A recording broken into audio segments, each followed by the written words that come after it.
Hola, ¿qué tal? Qué gusto saludarle nuevamente en estos trabajos que hacemos para México Prioridad, agradeciendo la generosidad de compartirnos su experiencia, su conocimiento, su tiempo. Gente como hoy que usted está viendo a Horacio Domingo Marengo. Una vida militar, el poder, la guerra, el exilio y por supuesto antecedentes familiares que nos harán entender por qué él tomó este camino en su natal Argentina. Horacio, te saludo con mucho gusto después de 20,000 peripecias para poder estar sentados aquí platicando y escuchándote. Bueno, muchísimas gracias, Leo.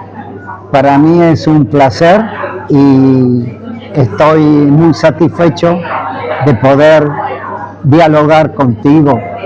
Respecto a mi inclinación hacia la vida militar, te diré que desde muy niño yo la he tenido, porque recuerdo que cuando me preguntaban con 3 o 4 añitos de edad, la famosa pregunta de los familiares, ¿qué vas a hacer cuando seas grande? Yo decía, voy a ser militar como mi papá. Eso es lo que recuerdo.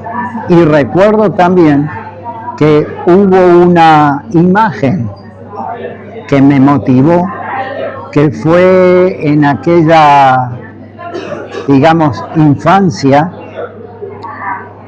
cuando tenía 4 años de edad. Lo puedo decir ahora porque en 1950 era la edad que tenía. Me impactó, se me grabó en mí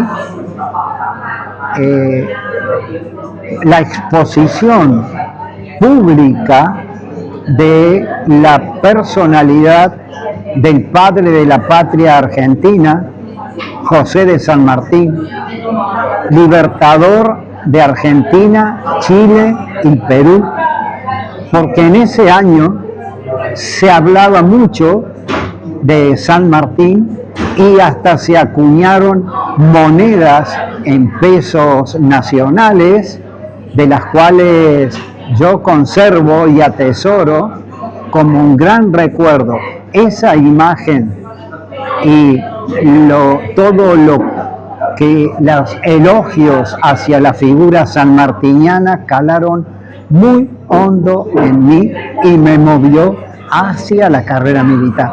Esto es que tuviste dos influencias muy fuertes, la de tu padre primero y después la del libertador argentino San Martín. Así es. Cuando uno entiende estos antecedentes, se hace mucho más clara tu vocación. Y yo lo que ahora te pregunto es, ¿qué Argentina encontraste en tu niñez, en tu juventud, y qué paralelos ves con otros países de América Latina? Hoy al transcurrir los años, por supuesto. Bien, voy a decir que en mi escuela primaria, que empezaba, para mí comenzó a los 6 años de edad, me llamaba la atención los actos patrios que teníamos en aquella época en los colegios, donde aparte del himno nacional, la marcha a mi bandera, hubo algo muy determinante, muy señero en mí, que era que cantábamos la marcha o la canción del deporte, por ejemplo, pero también teníamos la canción de las Américas, donde hablaba de Argentina, Brasil y Bolivia, Colombia, Chile y Ecuador, Uruguay, Venezuela y Honduras, Guatemala y El Salvador, y la cantábamos. Además, cantábamos siempre para el tiempo de la primavera la canción del estudiante. Cantábamos el himno a San Martín, el himno a Sarmiento, nuestro maestro por excelencia en la educación argentina, y esas personalidades y esos próceres y esos héroes, esos prohombres, se grababan en los corazones de esos niños que luego seguimos creciendo. Dime. Bueno, esto debo reconocer que a partir de fines de los años 50, principios de los 60, comenzó a tergiversarse la educación en la República Argentina. Y de ahí en adelante comenzaron a distorsionarse los programas educativos de la nación y de las provincias. Y bueno, llegamos donde llegamos, que lo comentaremos cuando tú quieras en esta entrevista tan natural y agradable que estamos llegando. Gracias, Horacio. ¿Por qué se distorsionó la educación a raíz de esta gestión en los años fines de los 50, principios de los 60? Porque la educación es un factor trascendental en la vida de cualquier pueblo. Bien, interpreto desde la lógica y la sana crítica racional, no porque me guste, no me guste, lo comprenda o no lo comprenda, lo acepte o no lo acepte, no. Desde el puro razonamiento me permito explicar, exponer que a partir del año 1963, y voy a dar un dato luego, comenzó a infiltrarse en el territorio de la nación argentina, que traía una trayectoria orientada hacia valores y principios, comenzó a sentirse la presión y la influencia de factores extraños a la vida nacional. Y repercutió en algunos conceptos novedosos, pero tergiversados. ¿Qué factores irrumpieron en la vida de Argentina que llegaron a distorsionar el tema de la educación? Mira, en principio hizo eclosión en lo político los intereses políticos que, dicho en forma sencilla y al uso, golpeaban las puertas de los cuarteles para que los militares incidieran, suspendieran y ocuparan cargos en el poder de la nación con golpes de Estado o golpes técnicos de Estado que torcieron la vida democrática constitucional que se promulgaba en aquellos años. ¿Pero a quién obedecían estos intereses, Horacio? Mira, voy a señalar el primer acto de presencia de fuerzas externas, militares, armadas, organizadas en forma irregular. Durante el año 1963 hubo una incursión de tropas guerrilleras que se instaló al norte del país, en la provincia de Salta, concretamente en Orán, donde actuó durante muchos meses una fuerza de origen cubano con integrantes argentinos reclutados y preparados militarmente para la insurrección en territorio argentino. Esta fuerza se llamó Ejército Revolucionario Guerrillero. De manera que fue interés de Cuba. Exactamente, a impulso de Cuba. Sí. ¿Por qué?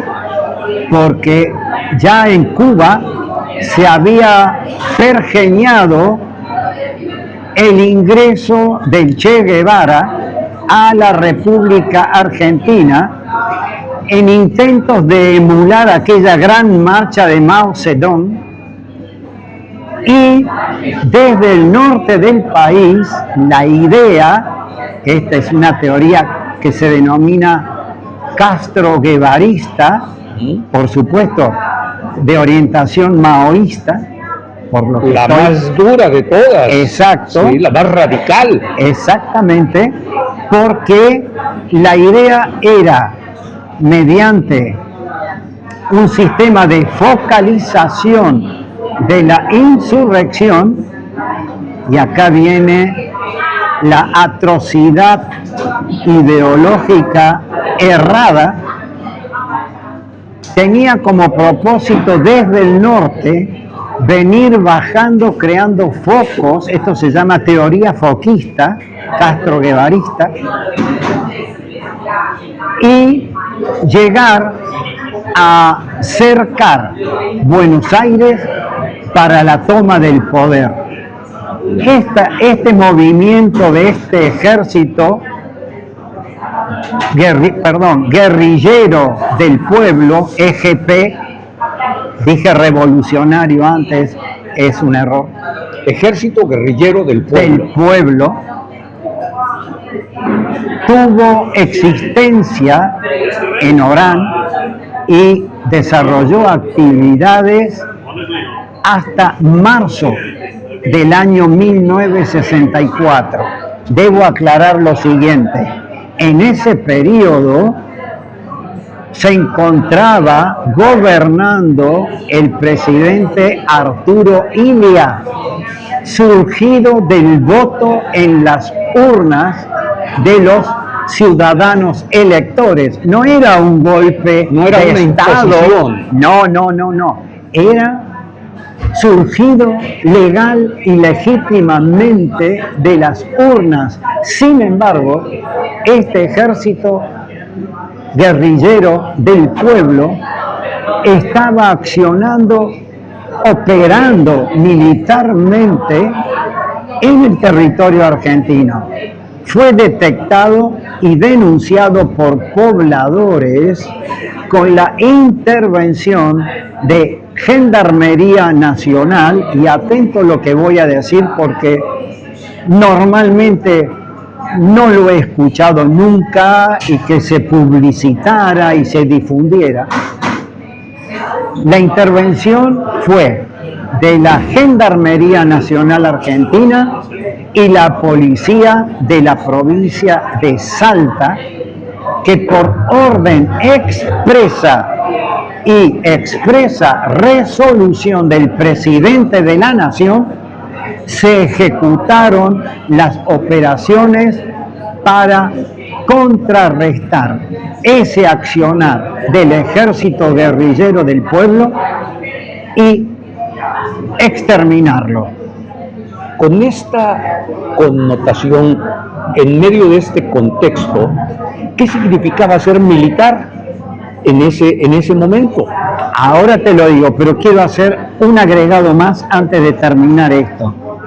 En esa represión tenemos el primer héroe mártir caído en la lucha en esta guerra, que se llama Rodolfo Romero era un gendarme que operó y fue muerto en combate, ascendido a su grado inmediato superior post mortem.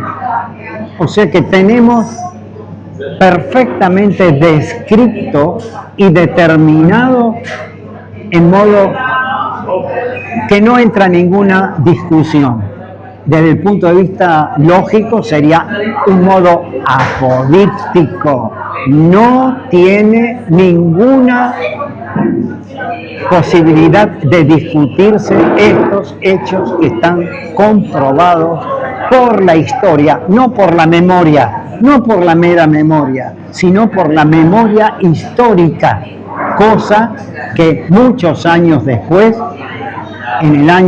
a partir del año 2003, se dio por tierra la memoria histórica y se entró simplemente a la memoria y hemos sido víctimas por los juicios de la memoria y no por los juicios de la historia. La ciencia histórica es la que nunca falla como ciencia. Claro, por eso es ciencia, porque es comprobable, porque es medible. Con ¿sí? todas las de la ley. Ya. Pero me habías hecho una pregunta. Sí, en este contexto, ¿qué significaba ser militar en la Argentina en esta época, Horacio? Mira, yo en el año 64 no tuve conocimiento de estos hechos, porque tenía 17 años de edad y era cadete de 5º año del Liceo Militar General Paz. Pero entonces era muy joven. Pero al transcurrir de los años, con tu experiencia, con tu conocimiento, puedes hacer una evaluación de qué significaba ser militar en ese entonces. En ese entonces, los militares, esto es por conocimiento posterior, si bien lo viví en el año 62, sobre todo, los militares fueron embarrados por la política. Facciones de leales y rebeldes a los gobiernos de facto de esa época, y en el año 62 se dio un famoso caso de azules y colorados que sumergió en una tragedia a la institución de las Fuerzas Armadas en Argentina. Pero en realidad eso es un episodio que merece un análisis mucho más profundo. Claro. Solamente doy el título. Sí, sí, por supuesto. Pero quiero exponer lo siguiente. La actividad del ejército guerrillero del pueblo es el primer hecho que marcaba la intención de la penetración del Che Guevara al territorio argentino, que luego en el año 67 aborta cuando es ejecutado en Bolivia. Bien, pero año 67, voy a hacer un agregado. Desde Cuba siguieron las presiones en toda Latinoamérica con la exportación de la guerra revolucionaria. Guerra revolucionaria, y solamente voy a nombrar algunas cuestiones. Hubo reuniones en La Habana donde intervinieron países del continente y países de África para exportar la insurrección a Latinoamérica y a África. De La Habana surgieron los ejércitos revolucionarios en los países de Latinoamérica. Por ejemplo, Tupac Amaru en Uruguay, Ejército de Liberación Nacional en Bolivia, Ejército de Liberación en Chile, Ejército Revolucionario del Pueblo y Ejército Montonero en la República Argentina, y así en distintos lugares, cada uno con el mismo origen, Cuba, La Habana. La Habana. Entonces, ¿por qué hablamos del comandante Che Guevara? Desafortunadamente y lastimosamente, un traidor a la República Argentina y un asesino internacional, como está demostrado en la historia, no es que me parece. El comandante Che Guevara fue el comandante de estos ejércitos en distintos países de Latinoamérica, y los líderes eran los comandantes de los ejércitos locales, como Santucho y Firmenich en la República Argentina.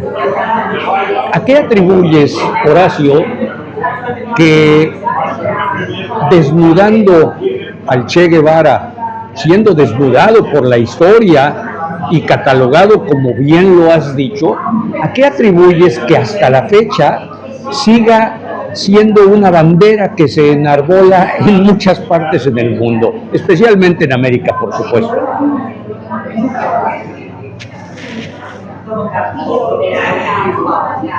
Esto merece una pequeña acotación, pero muy importante.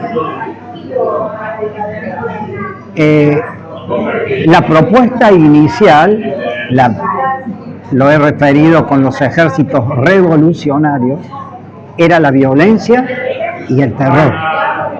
La desestabilización. Exacto, ¿sí? Pero la violencia para eliminar a las fuerzas legales que sustentaban la nacionalidad en los gobiernos de cada país. En el caso de Argentina, que es lo que conozco, es ir contra las fuerzas legales de las Fuerzas Armadas, las fuerzas de seguridad, las fuerzas morales, intelectuales de las universidades. Por eso tenemos mártires, profesores universitarios, empresarios que eran los que podían reforzar el poder económico del país y el desarrollo de los países. Son los únicos que pueden hacerlo. Exacto. O sea, digamos las cosas como son. Claro, pero la defensa debía ser quebrada, y la defensa eran las Fuerzas Armadas Nacionales y las fuerzas de seguridad, cosa que se agudizó en Argentina a partir del año 1973. Ya habían empezado en el año 69 en Argentina, pero es difícil exponerlo en este breve espacio. Pero ya en el año 69 se habían comenzado a agudizar las acciones que hicieron que se tomaran medidas para interdictar estas acciones, pero en el año 73 fue la eclosión, que después lo podemos hablar. Quiero llegar a lo siguiente. Antes del año 67 se creó, y esto es muy importante, el movimiento de sacerdotes para el tercer mundo.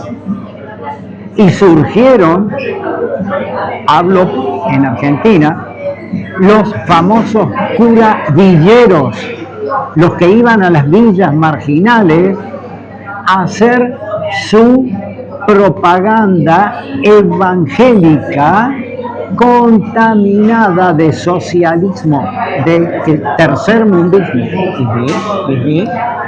Esto, cualquiera se conmovía por los mensajes de estos sacerdotes. cualquiera se sensibilizaba por las actividades de los estudiantes universitarios cooptados, reclutados por los movimientos de izquierda socialistas que venían teñidos de esa tergiversación, de esa subvertida realidad que planteaban y conmovían la sensibilidad de adolescentes y jóvenes que se incorporaban a los movimientos irregulares. Esto es explicable porque estos grupos se abanderaban de las causas de los más pobres, de la pobreza de la gente, de las diferentes circunstancias adversas en las que tenían que vivir y bueno, pues eso es materia para conquistar fácilmente, sobre todo a los jóvenes que tienen esa, por su condición de edad, que tienen esa ilusión de hacer algo por los demás. Voy a exponer 2 puntos. Primero, una de las técnicas de infiltración, de desarrollo y expansión territorial de su ideología era captar los problemas de estos niveles de marginales, de necesitados, y potenciarlos, activarlos.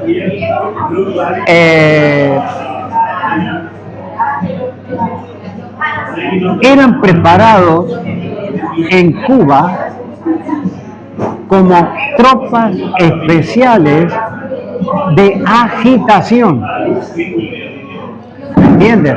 Entonces, eso exacerbaba y sensibilizaba a las comunidades en contra de los gobiernos por la falta de respuesta.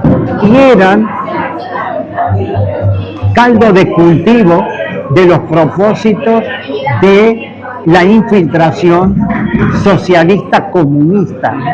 Digo socialista comunista y lo mencionaré para los curiosos y que asocien ideas. Es que hay que puntualizarlo, sí, porque uno es el socialismo, que de hecho tiene muchísimas bondades, y otro es el socialcomunismo, que va a extremos que son inaceptables. Bien, eso se enraiza estrechamente con los postulados de la Cuarta Internacional Comunista. Lo nombro nada más y dejo la inquietud porque las curiosidades ayudan a las investigaciones, hace que el hombre se preocupe en buscar información. Eso es lo que pretendo. Bien, dije 2 puntos y ahora ya se me escapó. Primero, el de exacerbar las necesidades y situaciones críticas. Bien, ya saldrá el otro punto que lo tenía en la punta de la lengua. Pero bueno, ese es el comienzo. Me habías preguntado ¿qué y cómo percibía el pueblo argentino a sus Fuerzas Armadas?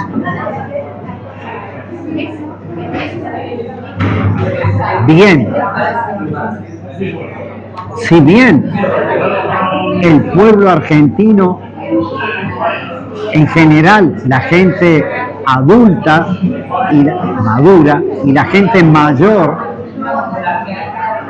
respetaba a las Fuerzas Armadas porque ya todos de alguna manera habían pasado cumpliendo por su servicio militar obligatorio, tenían una formación patriótica en cuanto a la defensa. Y esto merece otra acotación.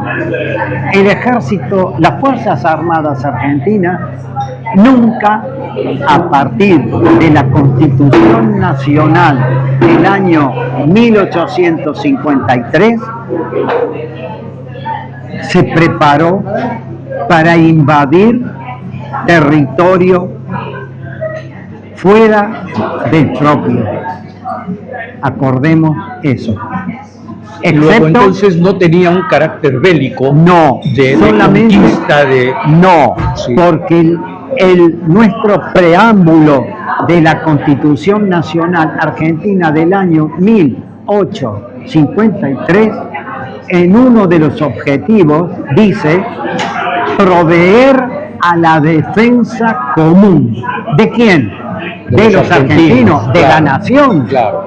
Entonces, los militares juramos defender en nuestro juramento a la bandera, juramos seguir constantemente nuestra bandera y defenderla hasta perder la vida en defensa de la nación, obviamente, no buscando, como vemos hoy globalmente, invasiones, claro, anexiones a otros países. Claro.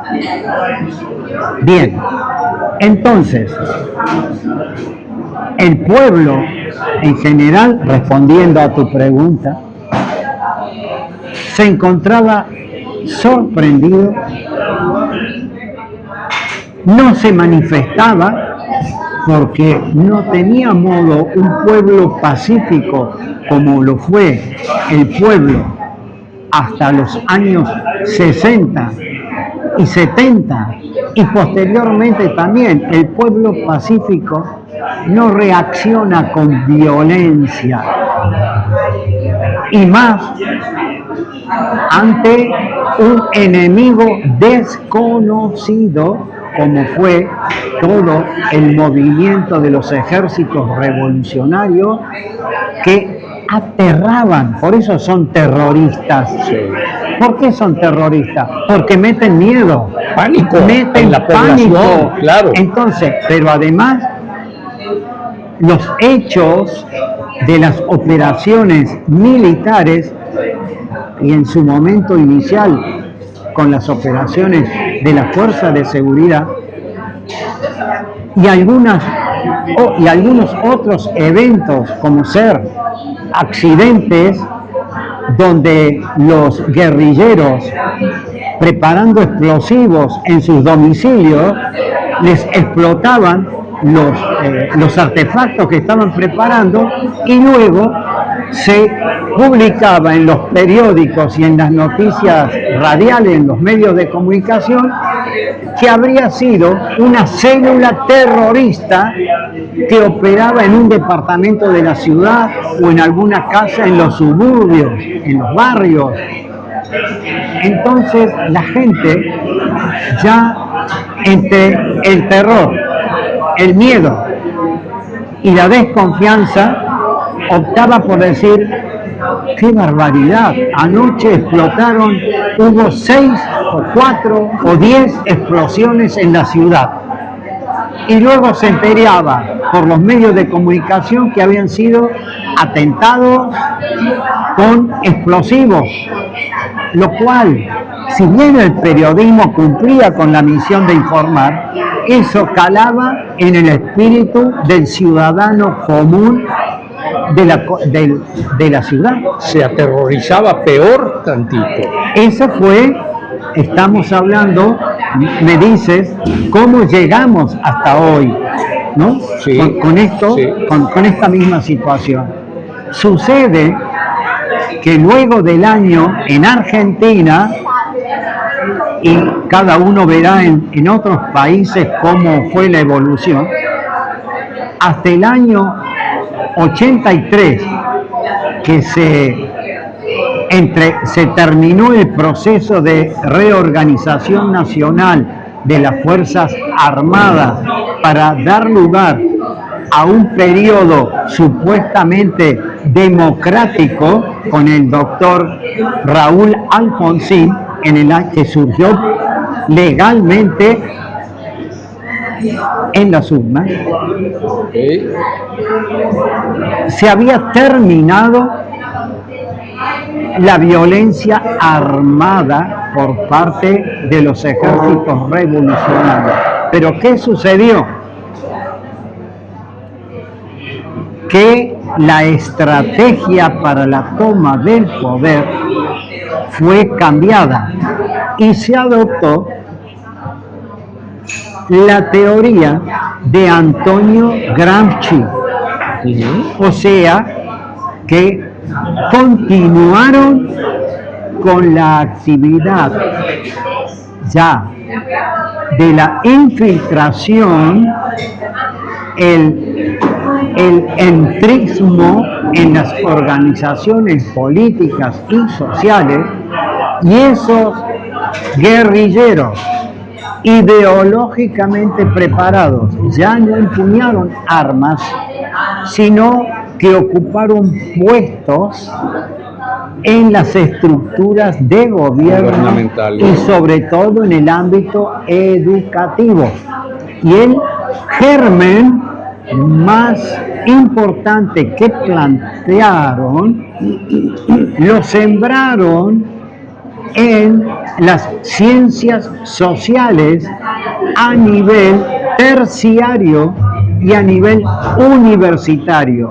Por lo tanto, técnicos en educación, educadores y profesores llevaban el mensaje, llevaron y aún hoy lo llevan, el mensaje tergiversado, subvertido de los valores universales, ciñéndose a la teoría gramsciana. Hay un autor, quizás con esto vuelvo un punto atrás, pero se me pasó, es muy denso todo esto. Hay un autor brasileño que escribió el mini manual del guerrillero urbano, que no sé si todos lo ubican, pero sería bueno que lo buscaran en internet, porque en manos de un joven idealista, en cierta manera, que no esté con ningún tipo de autoridad para que lo gobierne en su afán de resistencia normal o disconformidad en la adolescencia, podría ser fatal. Letal. Totalmente. Déjame retomar este tema de la guerra contra el terrorismo subversivo. ¿Tú participaste en este movimiento, en esta guerra? Sí.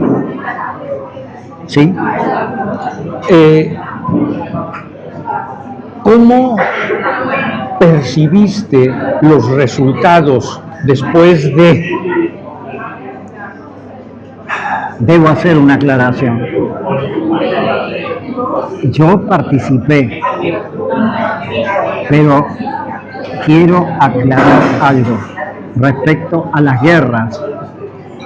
Toda guerra la decide la política, no los militares.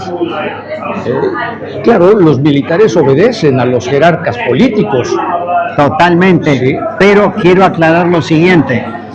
En el año 74, estando la Argentina bajo un gobierno constitucional, ¿el de Raúl Alfonsín? No, año 1974, que es cuando comienzan las acciones contra la guerrilla, contra la subversión terrorista.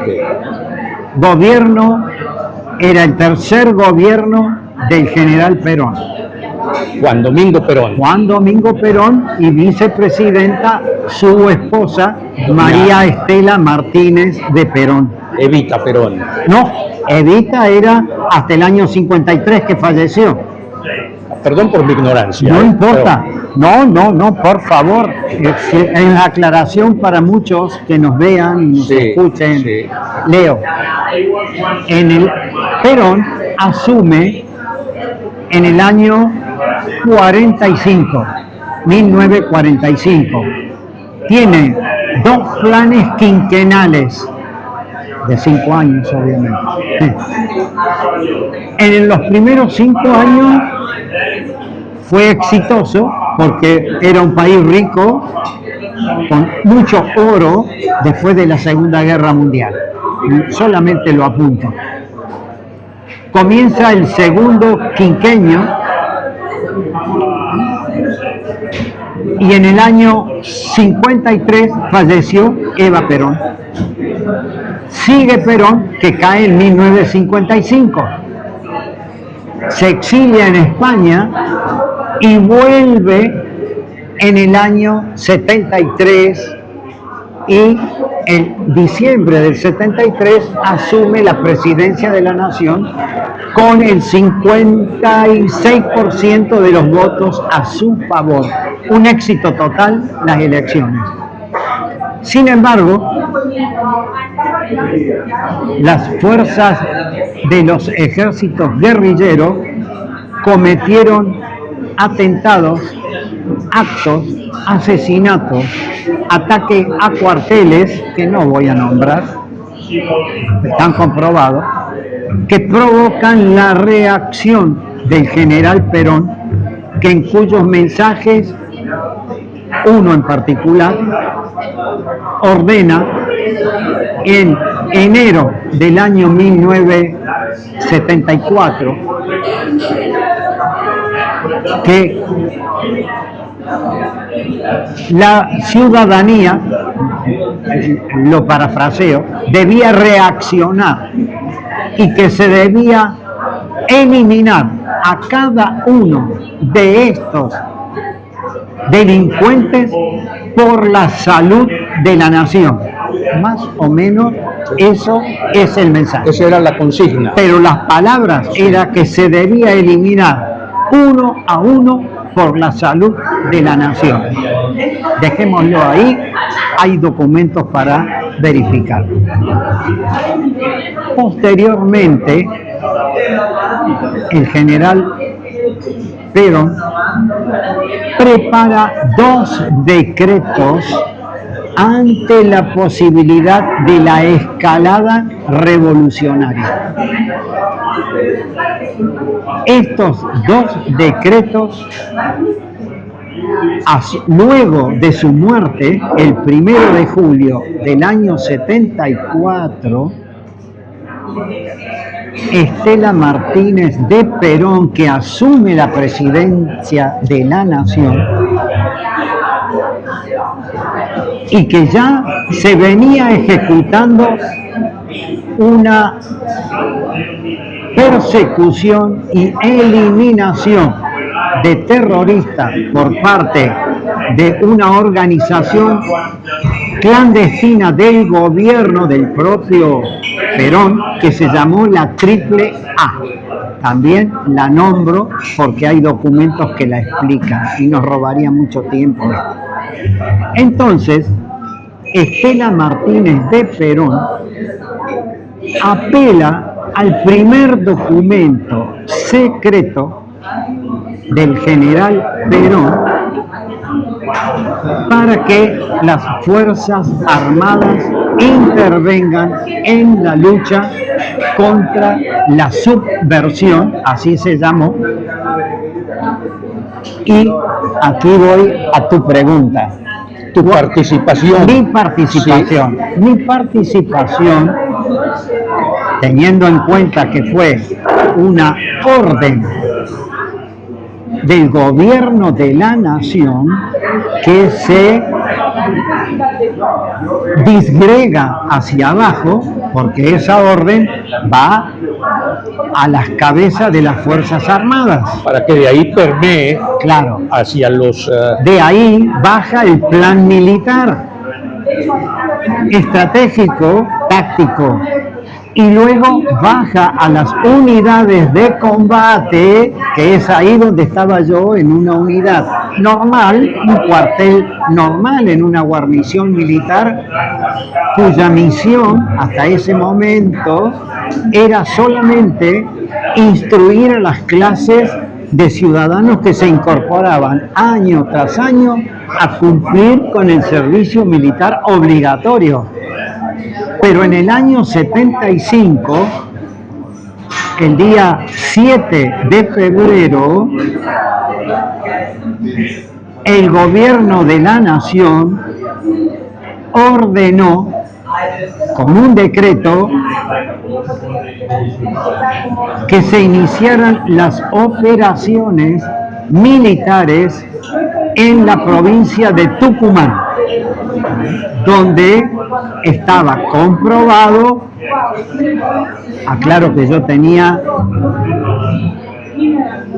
29 años de edad y tenía la jerarquía de teniente primero, era jefe de una subunidad, o sea, una compañía de infantería con 120 soldados, 25 suboficiales y 3 oficiales, cumpliendo actividades normales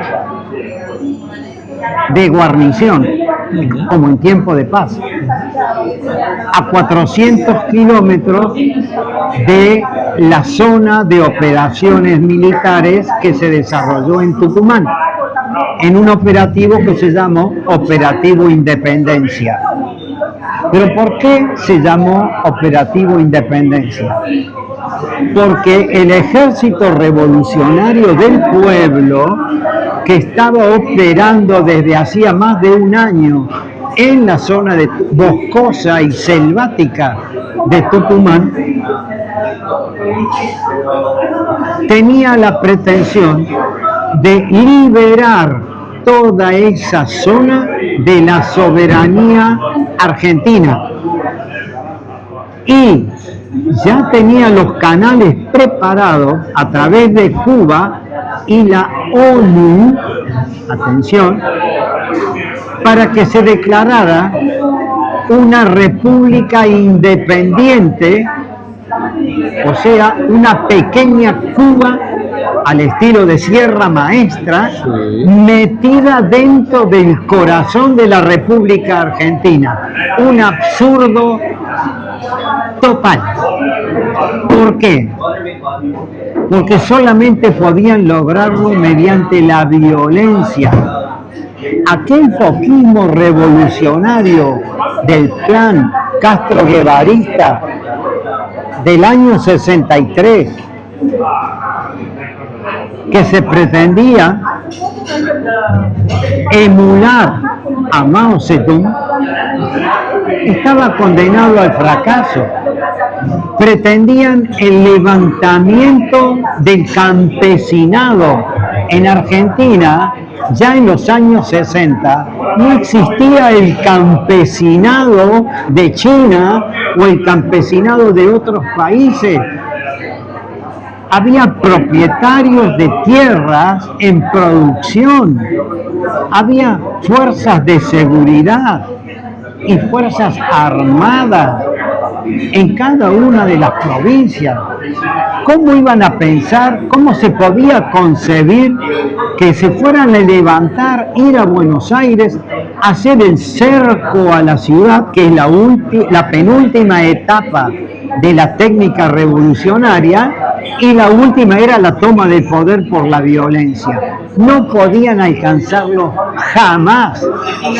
Fue un error estratégico cubano al pretender que en esta zona, que no había campesinos, la gente se levantara. Es la soberbia ideológica comunista que va a contrapelo de los postulados de las democracias constitucionales en que nos formábamos todos en aquellos años. ¿Me entienden? Claro. Y venían como marcianos a instaurar un sistema extraño, exótico y iba absurdo. Totalmente en contra de lo que la gente vivía. Exacto. Ya en Argentina, desde el año, creo que 49, teníamos la ley de la jubilación. O sea que los aportes que habían hecho nuestros abuelos ya estaban percibiendo un haber jubilatorio, una pensión que lo acompañaría, había seguridad social. Mira, voy a mencionar algo que les va a extrañar a muchos. El sistema público imperante en la Argentina en tiempos de Perón, a pesar de que fue un dictador totalitario, es el modelo del sistema sanitario que hoy y desde Castro se aplica en Cuba. ¿Me entiendes? Porque el ministro de Salud de la Nación lo había instaurado y practicado exitosamente en la República Argentina. Bien, volvamos a Tucumán. Fue así, ante este operativo Independencia, movilizado por el decreto del 7 de febrero del 75 por el gobierno de María Estela Martínez, viuda de Perón, se iniciaron el 9 de febrero del año 75 las operaciones militares en el monte y en las selvas tucumanas. Cuando digo monte, no es el monte que se llama acá en Europa, a un monte se le llama a lo que nosotros llamamos las sierras, o sea, son serranías bajas. Allá en Argentina el monte es la vegetación baja y en Tucumán se caracterizaba por los cañaverales, por la explotación de la caña de azúcar. Es una obligación que tengo hacer esta aclaración. Y luego sí está la selva tucumana, que como vegetación tiene 3 escalones de vegetación: la baja, la media y la alta, ya una selva completa. Tal cual. Ahí operaba el Ejército Revolucionario del Pueblo con una compañía guerrillera que se llamó Compañía de Monte Raúl Rosa Jiménez, en honor a un guerrillero muerto por un efectivo policial durante el año 74. Horacio, ¿tú piensas que América Latina se quedó atrapada entre estas ideologías importadas, exportadas por Cuba, y malas decisiones de los gobiernos de cada país?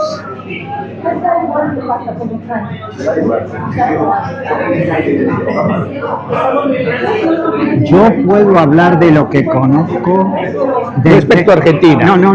No, de Latinoamérica, ¿Qué? en modo objetivo, dejando la parte subjetiva de cada comunidad, de cada país, porque tienen derecho y es lícito cómo perciben ellos, el ciudadano común de cualquier país de Latinoamérica,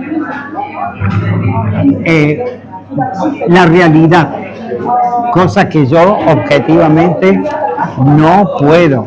Solamente puedo arriesgar una consideración común para todos, incluyendo a la Argentina, porque es lo que nos pasa. Y es la siguiente: los gobiernos de cada país sigue influenciado con aquella prédica social y revolucionaria. Y ahora, en que está dando un giro hacia la derecha o hacia la extrema derecha en algunos países, tampoco es la salida que desde mi punto de vista y según la teoría política, las teorías políticas y los sistemas políticos no son la solución. Solamente se está operando una dependencia de una tendencia que viene impuesta desde Estados Unidos de Norteamérica con el presidente Trump a la cabeza. Esto lo digo bajo mi responsabilidad y mi percepción lógica y desde la sana crítica racional. Los países de Latinoamérica nunca han tenido, como casi todos los países del mundo que dicen ser democráticos o llevan en su nombre República Democrática, pues no son democráticos, porque cuando se habla con verdad no se admite ninguna falencia, porque una media verdad no es una verdad. Es una mentira. Una mentira o disfrazada. Es una falacia. Claro. La falacia es la mentira disfrazada de verdad. Claro. Coincido contigo.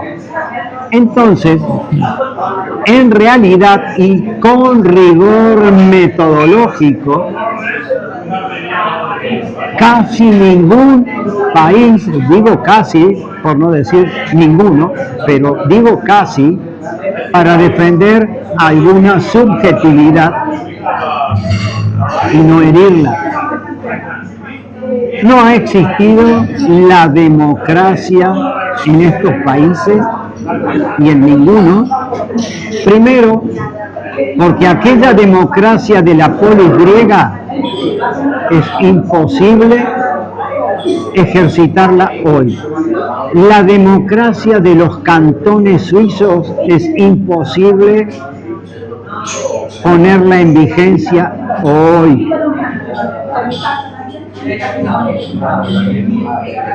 Y porque no basta decir democracia, tiene que ser una democracia que nos viene, digamos, desde 1789, con la Revolución Francesa, que aparecen los estados modernos y los otros que no son modernos, se denominan estados bárbaros.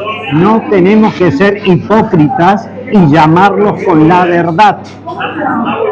La definición es estado moderno cuando ya adquieren una constitución nacional, o sea, una carta magna, un acta de nacimiento como Estado, y dentro de ese sistema constitucional, que la Constitución Nacional Argentina lo tiene como primer artículo de la Constitución, se determina la forma de gobierno. En el caso de Argentina es representativa, republicana y federal. Así lo dice el primer artículo de la Constitución Nacional Argentina. El requisito constitucional y republicano es la base para la democracia, es la esencia de la democracia.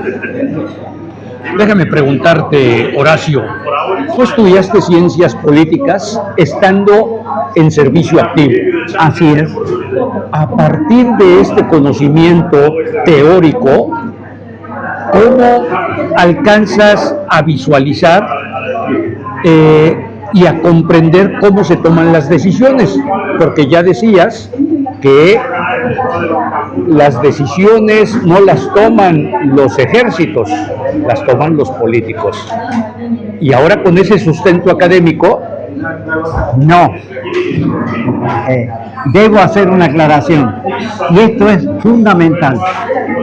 Mientras uno está en actividad, se debe a la cadena de mando, a la disciplina y a la misión que le toca cumplir. de acuerdo, Y para eso, en las instituciones castrenses, uno no puede salirse y hacer democracia en la institución armada, en la institución castrense, porque en la institución castrense las órdenes por disciplina no se discuten, no se cuestionan. no se cuestionan, solamente se cumplen y poniendo toda la iniciativa y el esfuerzo posible por cumplir con la misión.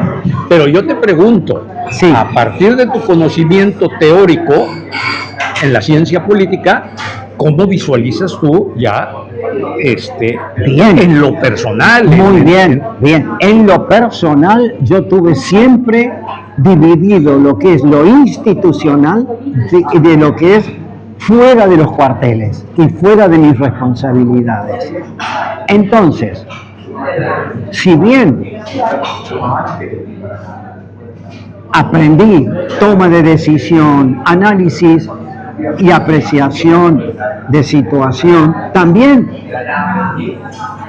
en el ámbito militar es esencial saber hacerlo y tomar una resolución. Correcto. ¿Por qué? Porque cada militar, cada hombre en la estructura militar es único. Cuando digo único, es que no importa la jerarquía que tenga, por encima están los superiores, a los cuales debe obediencia. Y por debajo, aún un compañero de la misma promoción de egreso del colegio militar sigue siendo único porque tiene compañeros con más antigüedad y compañeros con menos antigüedad, o sea, menos antigüedad o jerarquía, digamos que tengan la misma jerarquía. Y luego están los niveles inferiores sobre los cuales uno tiene autoridad y tiene obligaciones de servir. O sea que hacia arriba se sirve obedeciendo y hacia abajo se sirve mandando, impartiendo órdenes, dando el ejemplo y ejerciendo el liderazgo. ¿Me entiendes? Horacio, Sí. tú fuiste detenido cuando tenías 64 años de edad. Sí, pero quiero aclarar algo, discúlpame. Cuando yo estudié y me recibí y me titulé en la universidad, me permitió ver otros aspectos del conocimiento político, que es lo que no se aplica dentro de la vida castrense, dentro de la vida militar. Para ejemplificarlo, un bombero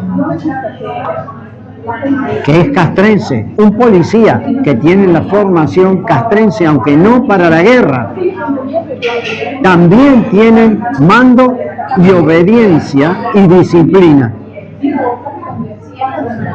Bien, al analizar la actividad propia de la ciencia política, analizar las situaciones políticas internas e internacionales, hay técnicas, hay metodologías de análisis y hay principios de la ciencia política que deben ser respetados cuando el politólogo hace su análisis e interpretación, más allá de que le guste, no le guste, lo quiera o no lo quiera, y lo le convenga o no le convenga. Es como el analista político, es como el biólogo que mira por un microscopio, hace el recuento de glóbulos rojos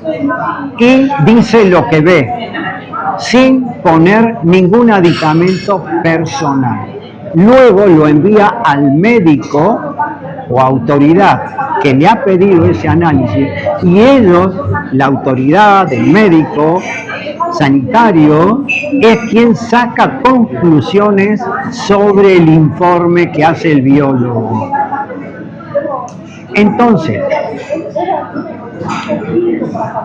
hay requisitos de la ciencia política de otras disciplinas, por ejemplo, de la semiología, por ejemplo, de la estadística, de la historia, del derecho, etcétera, donde, como hablé yo, la curiosidad lleva a la investigación y la búsqueda de datos exactos para luego poder extraer conclusiones y poder hacer un diagnóstico desde el punto de vista de la ciencia política. Eres detenido cuando tienes 64 años de edad. ¿Por qué? ¿Por qué fuiste detenido, Horacio?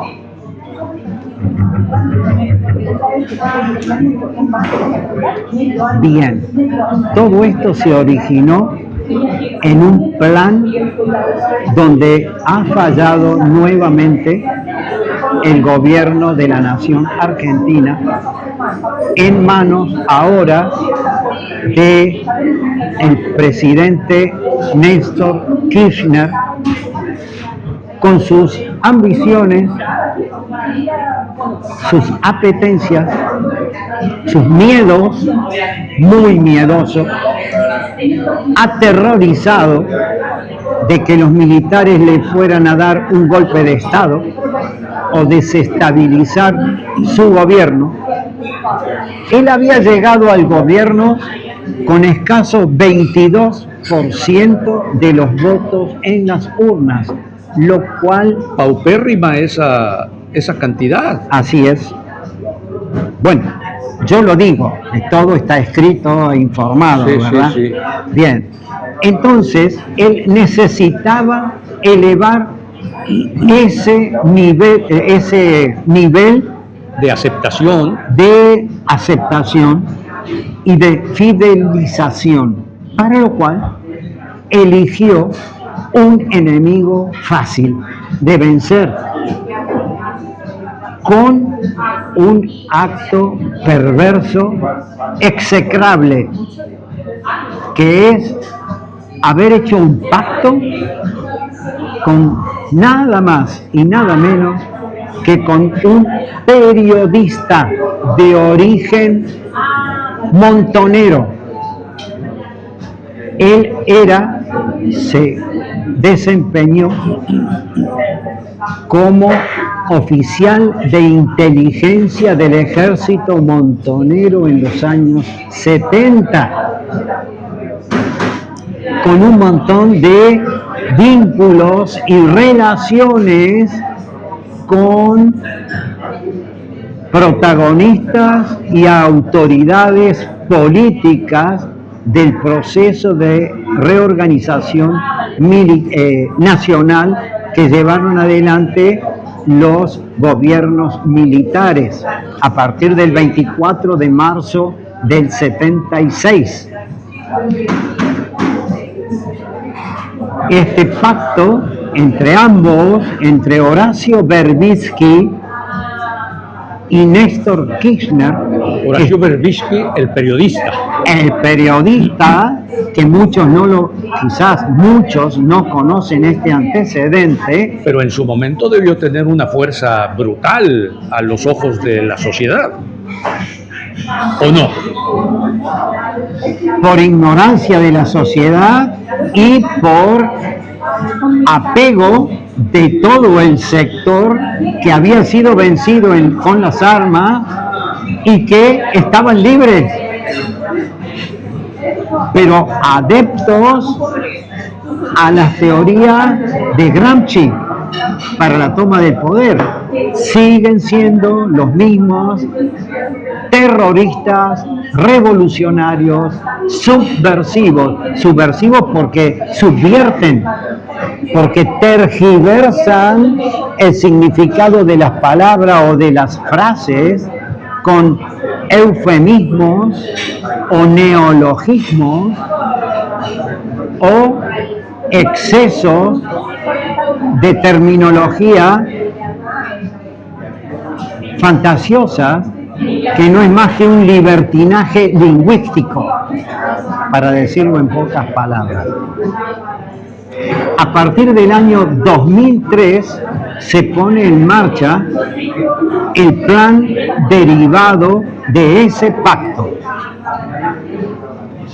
Yo, en el año 2010, ya hacía más de 13 años que estaba retirado. Yo me retiré a mediados del año 97 de la institución, de mi fuerza, del ejército argentino.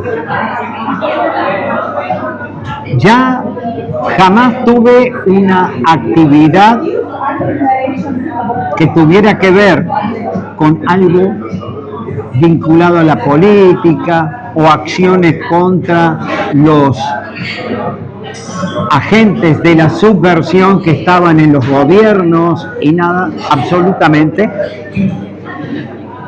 Seguí preocupado por traer 2 monedas a mi casa para reforzar mi haber de retiro, que no alcanzaba. Seguí preocupado en desarrollar actividades de docencia, como en relaciones públicas, conferencias de geopolítica y geoestrategia en algunos grupos pequeños o en academia. Y ya preparándonos con mi esposa, compañera desde el año 1974, que nos casamos, que me acompañó en todas estas peripecias ajenas a su mentalidad, ajenas a la vida del cuartel, si bien compartíamos socialmente con el resto de los camaradas y demás, porque coincidíamos en fechas patrias y en todo lo que nos une, en lo que hace a la idiosincrasia del soldado. Su padre también fue militar polaco. Y entonces nos disponíamos a venir a radicarnos aquí, a España, porque ya teníamos en la fecha que me capturan las 4 hijas y teníamos 2 nietos que estaban viviendo en España. Entonces comenzamos a deshacernos de todas aquellas cosas de la familia que significaran peso o costo para venir a vivir a España. Y así estábamos preparando nuestra única vivienda, propiedad de la familia, para alquilarla o venderla. No logramos venderla, ya estábamos decididos a alquilarla y debíamos dejarla en condiciones, para lo cual nos estábamos abocados muy firmemente. A ver, que te llevas ahí el micrófono, muy firmemente abocados a esa tarea. Entonces,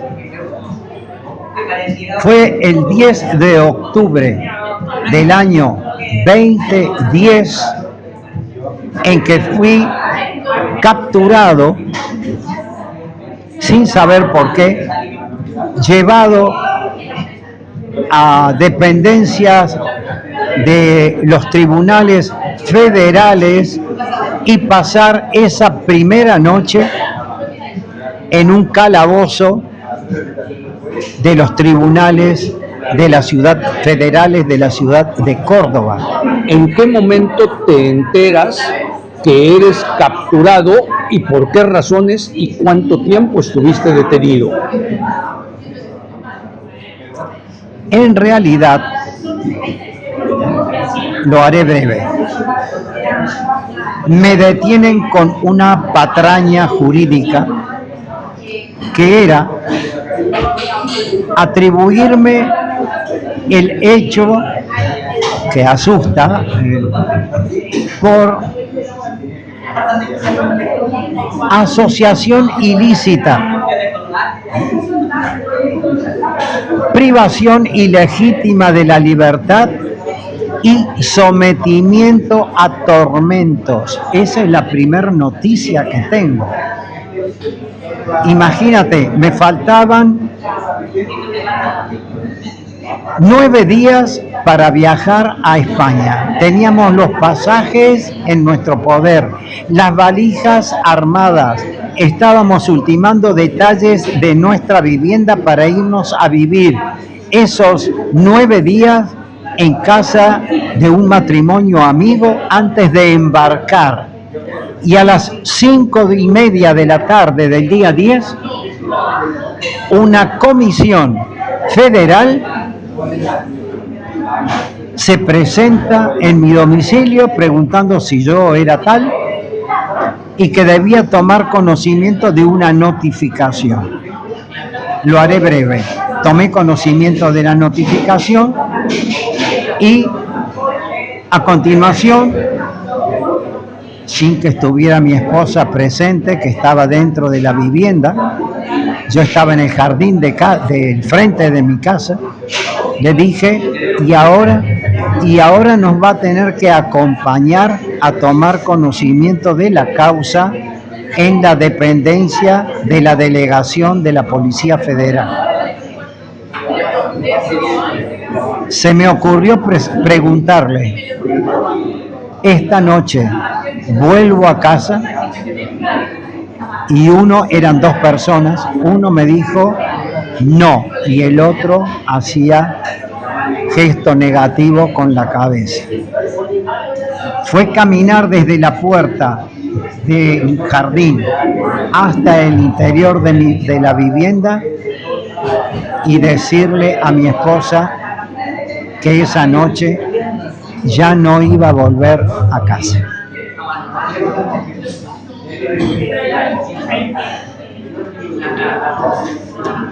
Perdón, me conmueve recordarlo.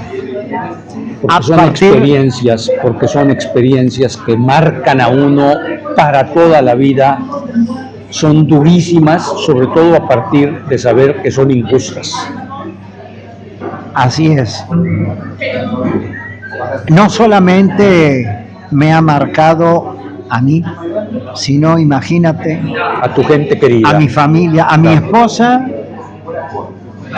que enseguida, digamos, como decimos en Argentina, se puso las pilas para apoyarme desde ese primer momento y no ha dejado de apoyarme hasta el día de la fecha, en el año 2025. Evidentemente nunca te imaginaste que ibas a pasar esa historia, Horacio. No, ni remotamente, menos por el hecho de la causa que se me imputó.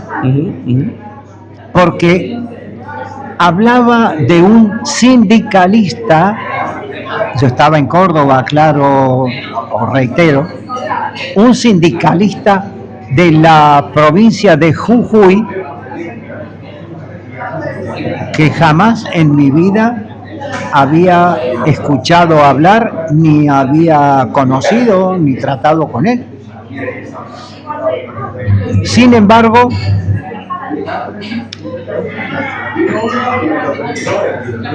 con el paso del tiempo,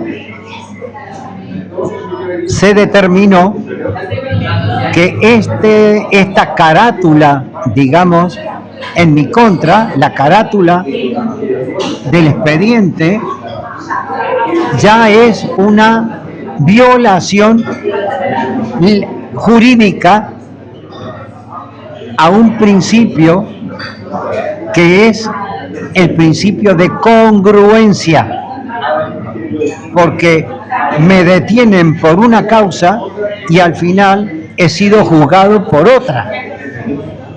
¿Por qué te juzgaron? Es un poquito más largo. A mí me juzgaron, ya quitaron la asociación ilícita, mantuvieron la otra nueva carátula, que solamente tenía privación ilegítima de la libertad y sometimiento a tormento. Bueno, pero esa es la síntesis final. Ahora quiero explicar lo siguiente. Estuve 15 días en una cárcel de la provincia de Córdoba antes de ser trasladado a la ciudad de Jujuy por vía terrestre. O sea que llegué el día 21 de octubre, ya en el día 16º, lo cual es legalmente y jurídicamente privación ilegítima de la libertad a la que me habían sometido a partir de ese momento. Mi primera indagatoria fue casi al mediodía del día 21 de octubre del año 2010. En esa indagatoria, que era la primera vez que veía al juez que había ordenado mi detención, o sea, mi privación de la libertad, no se me presentó ningún indicio con valor que justificara mi aprehensión y privación de la libertad. Sin embargo, continué hasta el 30 de octubre del año 2017, privado de mi libertad. 7 años. 7 años y 1 mes. Que deben haber sido un infierno, por supuesto. Por supuesto. Pero quiero adelantar un dato por si no vamos a alargar tanto esta conversación. Yo recibí una sentencia condenatoria por parte del tribunal que me juzgó recién a partir del 6 de noviembre del año 2014, o sea que estuve 4 años y 1 mes. ¿Sentencia? No, sin juicio. Sin juicio. Sí, o sea, tengo privación de la libertad contra toda disposición legal, penal, durante 4 años y 1 mes, cuando no debería haber superado, en el peor de los casos, 3 años. El juicio duró desde noviembre del 2014 hasta el día 2 de julio del 2015. Ese día se me dictó la sentencia condenatoria, pero los fundamentos a esa sentencia recién me la entregaron el día 14 de septiembre, o sea, más de 2 meses para esperar los fundamentos, donde, y esto lo digo porque está escrito y obra en el expediente, en la causa, está escrito que referido a Horacio Marengo, porque ya nunca durante el proceso y el juicio me hicieron valer mi jerarquía militar de teniente coronel. Y para no nombrar al teniente primero, aquel teniente primero que habría participado en el hecho, solamente fui Horacio Marengo, a secas. Con lo cual se me quitó mi jerarquía y mi condición de militar. Solamente la usaban cuando tenían que incriminarme. Por ejemplo, para decir que yo era un cómplice de la represión que se había iniciado con el gobierno militar, que era un agente de inteligencia, porque yo tenía mi curso de inteligencia militar, que es antecedente, por supuesto. Llegué a ser jefe de inteligencia militar, pero en el año 76 todavía no me había capacitado, o sea que de ninguna manera podía ser un oficial con la aptitud de inteligencia, ni jefe de inteligencia, ni intervino en ningún tipo de actividad de esta área específica del ejército argentino. Entonces, Horacio, ¿a qué atribuyes que se haya dado esta hazaña contra tu persona cuando, pues, vaya, 10 años en prisión, cuando tu estatus a nivel de las Fuerzas Armadas era mediano, no era de los grandes jefes? ¿O sí? ¿A qué atribuyes esto? Aclaro que durante mi juicio yo ejercí mi defensa personal, sí, exponiendo, y entre tantas cosas que expuse, dije que primero dije que yo no era el teniente primero, que estoy hoy en prisión por un hecho atribuido al teniente primero Marengo, pero yo ya no era el teniente primero, yo era un jefe. Mi jerarquía de teniente coronel es jefe en el ejército argentino.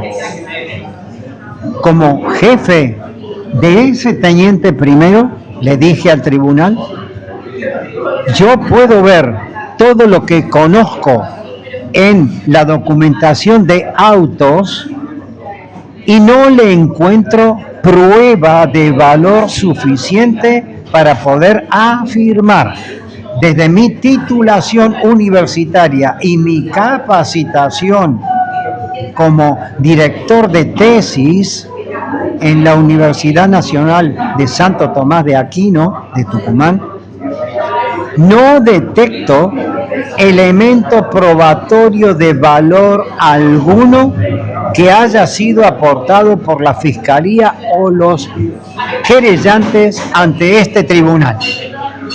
Y que como teniente coronel me sentía en la obligación de analizar la conducta y el comportamiento del teniente primero Horacio Marengo, y no le encuentro un cargo para imputarle.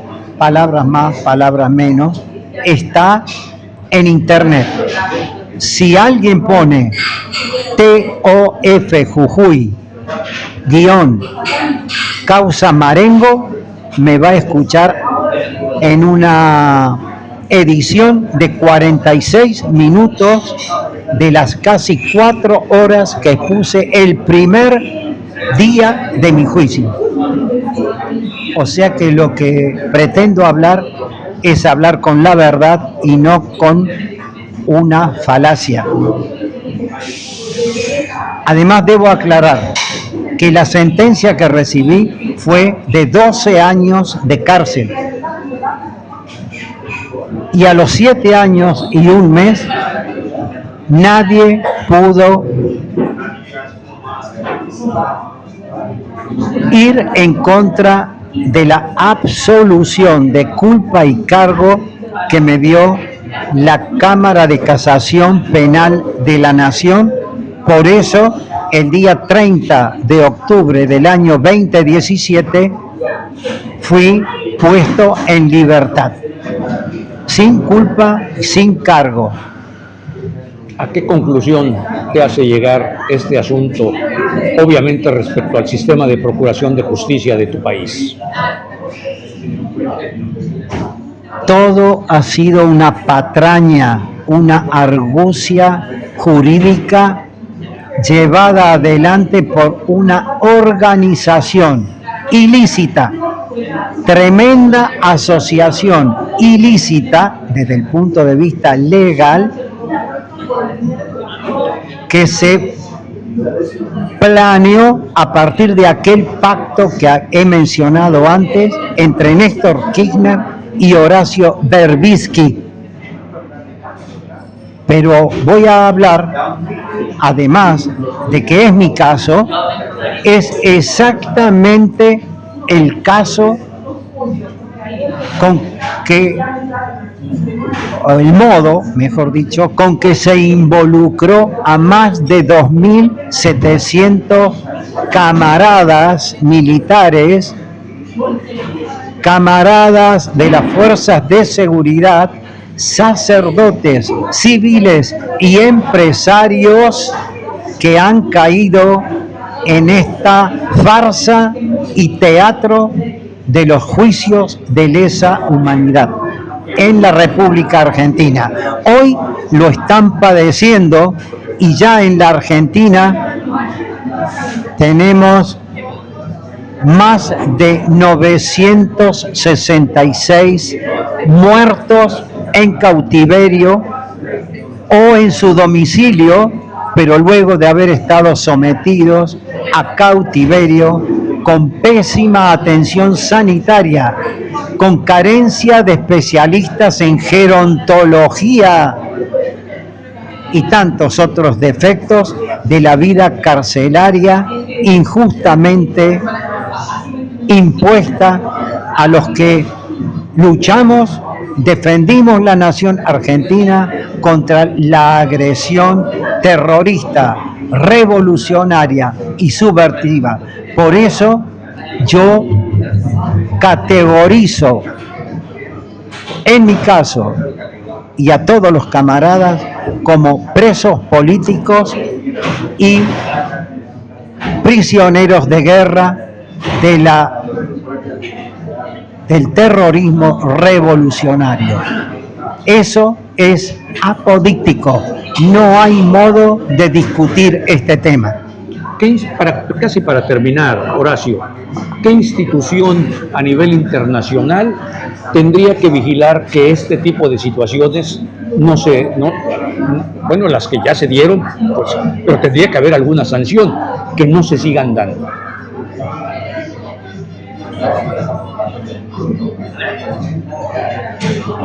En la estrategia de este plan que se llevó adelante desde el año 2003, se puede decir que el gobierno de la nación de Néstor Kirchner puso en organismos internacionales como la OEA y en la ONU adictos a este plan. Por lo tanto, toda denuncia internacional que se argumentó o se peticionó o se expuso ante las autoridades internacionales fue interdictada, dicho de otro modo, cajoneada por funcionarios del propio sistema de la represión estatal. Y voy a agregar ahora que entre las violaciones que ha cometido el gobierno dictatorial de Néstor Kirchner hasta el día de hoy,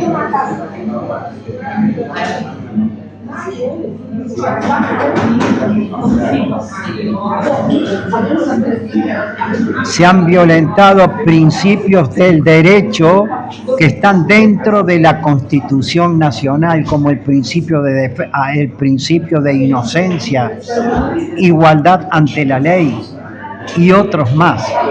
Pero yo quiero adelantar que para llegar a esto nos quitaron a los uniformados los derechos legales que teníamos en los años 70, como el Código de Justicia Militar, leyes y reglamentos, leyes nacionales y reglamentos militares.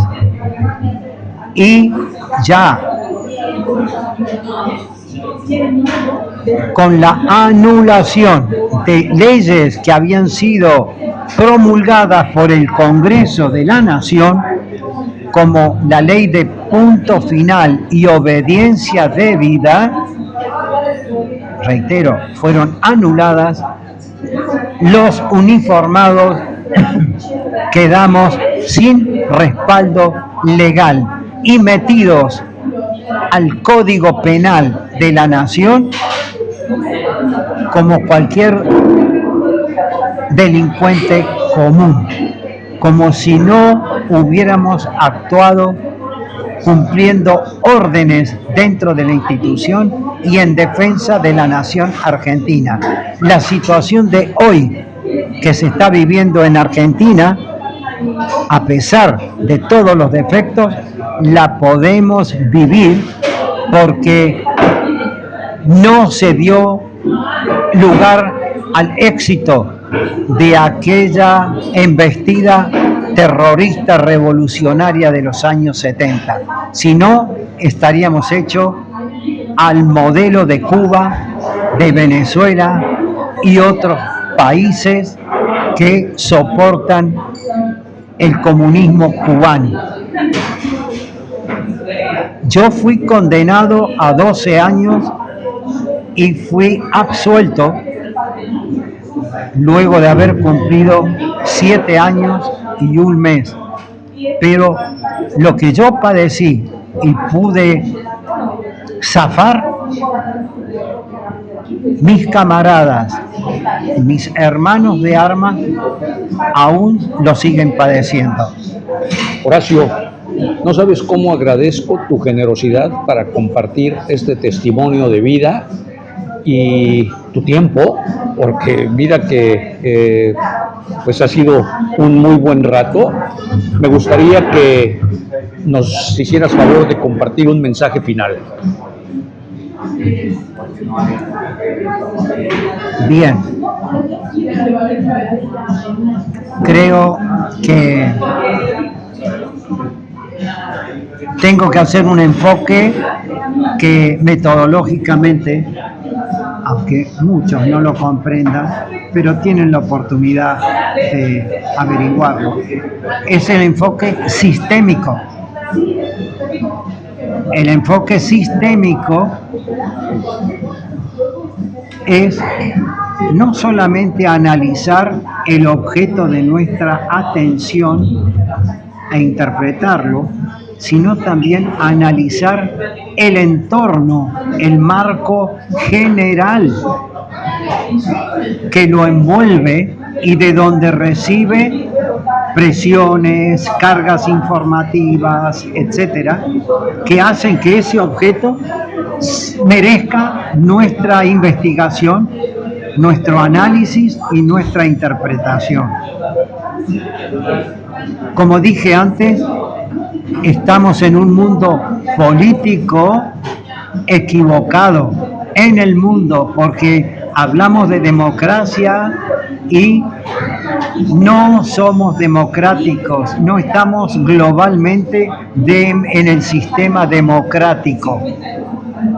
Seguimos con modelos primitivos de poder, donde la violencia, la agresión fuera del país a otros países con fines de invadir, de anexar, de explotar, colonizar, estamos con ello a la vista. Otro punto, no podemos poner la economía por encima y ambiciones de los líderes por encima de lo político.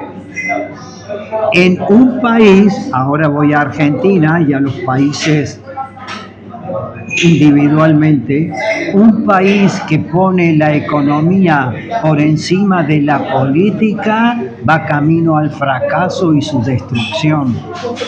Los valores y principios políticos deben ser respetados, y si no lo respetan, no son políticos los líderes, son politiqueros. Horacio, agradezco muchísimo tu presencia frente a esta cámara y estos micrófonos, y solamente me queda decir que testimonios como el de Horacio Domingo Marengo nos recuerdan que la historia de América Latina no es blanco y negro. Es una región donde el poder, las ideologías, las armas y las decisiones de Estado han marcado generaciones enteras. Escuchar no significa justificar. Comprender no significa olvidar. Pero sin memoria completa no hay futuro posible. Gracias por acompañarnos en esta conversación profunda en donde lo humano es imprescindible. Si este contenido te aporta alguna reflexión, suscríbete, comparte y ayúdanos a seguir construyendo un espacio donde la historia se analiza y no se esconde. Esto fue México Prioridad. Pásela bien.